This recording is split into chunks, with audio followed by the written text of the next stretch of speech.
tutor, and I can help you with math or Spanish. And I'm Gio. I'm an 8th grade peer tutor here, and I can help with Spanish or math or anything.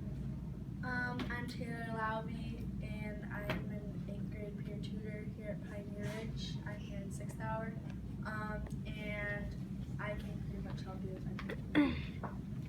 I'm Mrs. Purdy. This is my 6th year. I'm in some of your math classes. I see some familiar faces. I'll be up in the hub 4th, 5th, and 6th hour, and I will be. My position is assurance of mastery. That just means basically that when you come up to the hub, we sort of specialize in math, language arts, but if it's not our specialty subject, we'll be able to help you find the answers that you need. So we'll be upstairs in the hub in the second computer room. As you walk up into the hub, the second room on the right, that'll be sort of a personal flex and instructional area. And I'm Mystery Scrap, and I'm also Assurance of Mastery, so I can also help with math and language arts and whatever you guys may need. I'm also in their 6th hour with Mrs. Purdy.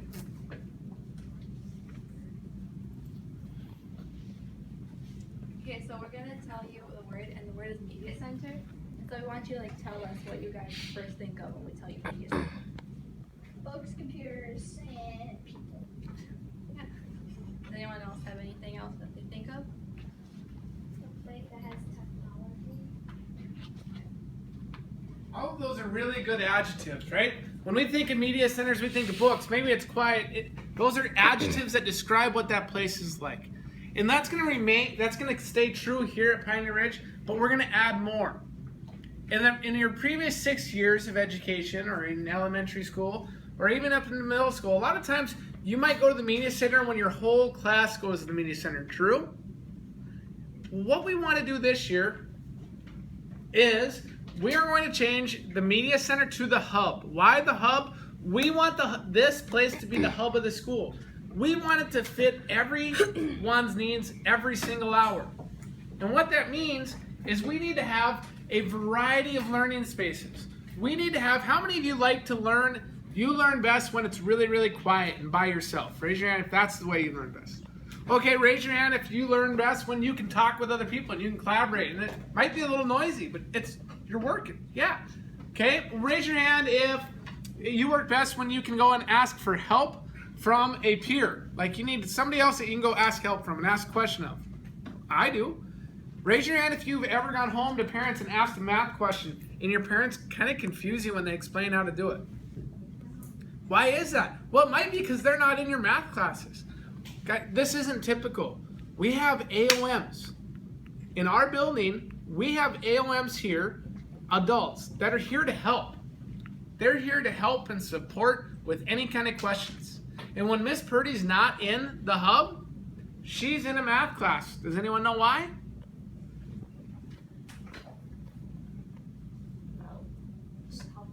She's helping people, and she's also listening to what? How math teachers teach it, right? So that she really can speak that same language when you come and ask for help. She might remember, oh yeah, I just saw Miss Manthe teaching it like this. So here, you're in Miss Manthe's room. Remember, Miss Manthe does this. She's going to be able to help you more efficiently and effectively.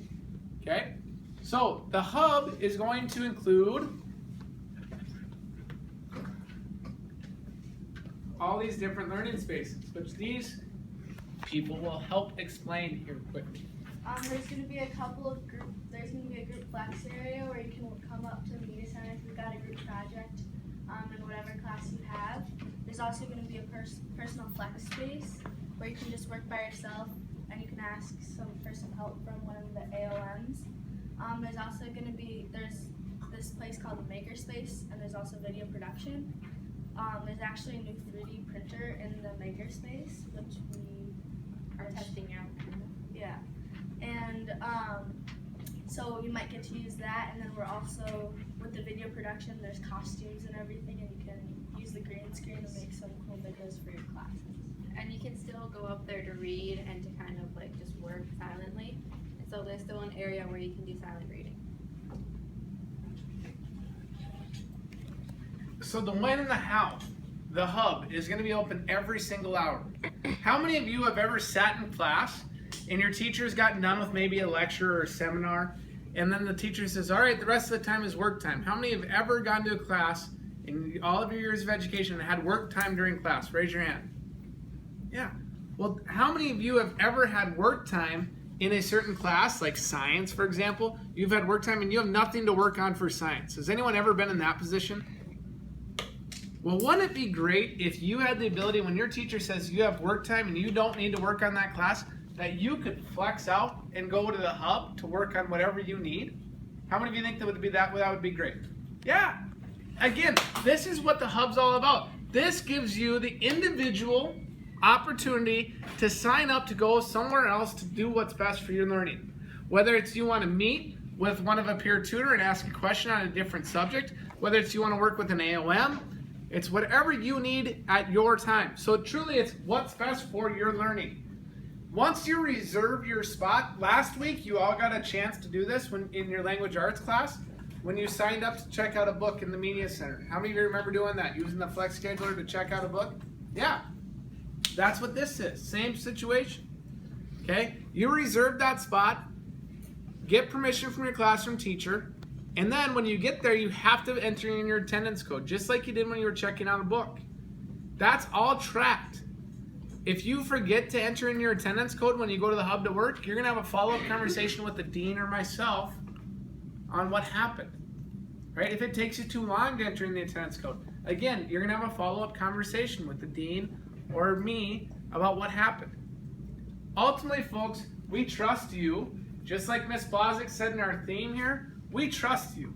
We are a community. Pioneer Ridge, we're all here together. We live together, right? We show up and come to school every single day. That's living together. That's what I mean. I don't mean like we actually live together, right?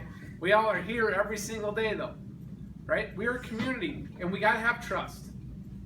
We trust that you'll do what's best for your learning. We all have to be present. Okay, you have to be here in the moment. Don't check out, okay? Same thing here, we all got to grow together.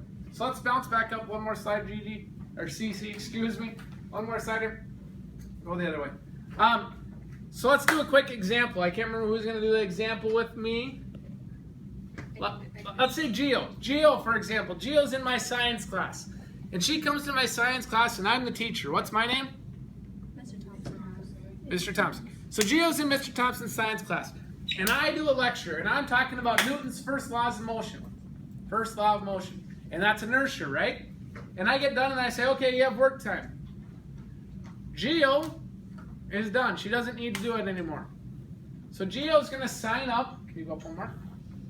For an option here in the hub. Oh, the other way. Gio, what are you going to sign up to go do in the hub? Can I go do some silent reading up there? Oh, Gio's going to silent read. Well, I'm going to say as a classroom teacher, Gio, come over to me. I'm going to say, Gio, show me where you reserved a spot. Now notice she's showing me on her phone. She can do that. Or if you have a Chromebook or a computer, you can reserve a spot there. Good, Gio. Okay, well, Gio, is that what's best for your learning? Is it truly best for your learning to go up to the hub to silently read instead of staying here in my science classroom? Yeah, because I already finished my work here for science. Okay. Notice that she explains that. If she couldn't explain why it's best for her learning, as a classroom teacher, I'm probably going to say no. Okay? I'm going to ask everyone, you're going to get asked by Miss Knoll, by Miss Sauer, by Mr. Kombarski, by Miss Manthe, by Miss Farrar, by Mr. Murnane, whoever's class you're in, if you sign up to go to the hub, they're going to ask you, is that what's best for your learning? If you can answer why it's best for your learning, they're going to say yes. And then you're going to go and enter in that attendance code. Okay? So ultimately, last slide, the hub is going to be a place, and you should go there for these top reasons. To learn by asking help from peers and adults. You can learn independently, Can learn collaboratively. or you can learn by exploring things in the makerspace. And ultimately, we want you to do what's best for your learning.